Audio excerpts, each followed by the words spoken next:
गटाची तुमची या ठिकाणी महत्त्वपूर्ण बैठक झाली आहे. काय ठरलं या बैठकीमध्ये आणि काय मागणी तुमची महायुतीकडे आहे?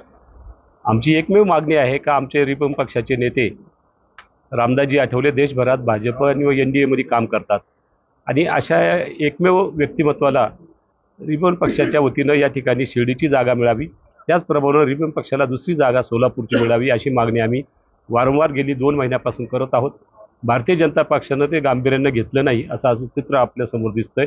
परंतु जर तरच्या गोष्टी आहेत. भारतीय जनता पक्षानं जर आम्हाला जागा दिल्या नाहीत तर निश्चितपणे त्या ठिकाणी त्यांना त्याचा तोटा होईल आणि त्यांना आम्ही ते आवरू शकणार नाही. कार्यकर्त्याची समाजाची भावना अत्यंत तीव्र आहेत का त्यांना रामदास आठवले शिर्डी लोकसभा मतदारसंघाचे खासदार म्हणून पाहायचं आहे.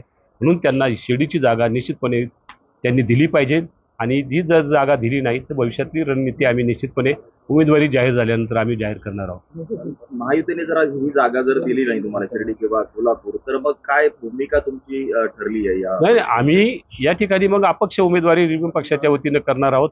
आठवले साहेबांना सांगणार आहे का तुम्ही शिर्डीमध्ये येऊ नका, तुम्हाला 47 मतदारसंघात तुम्ही प्रचार करा, पुन्हा 46 मतदारसंघात प्रचार करा, शिर्डी आणि नगर दक्षिणमध्ये तुम्ही प्रचाराला येऊ नये अशा भावना सर्व तयार झालेल्या आहेत.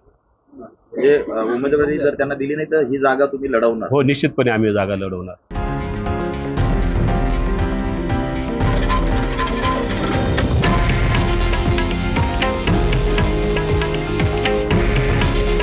हे आहे देशातील नंबर 1 न्यूज नेटवर्क आणि आपण पाहत आहात TV9 मराठी. काळजी तुमची, हित महाराष्ट्राचं.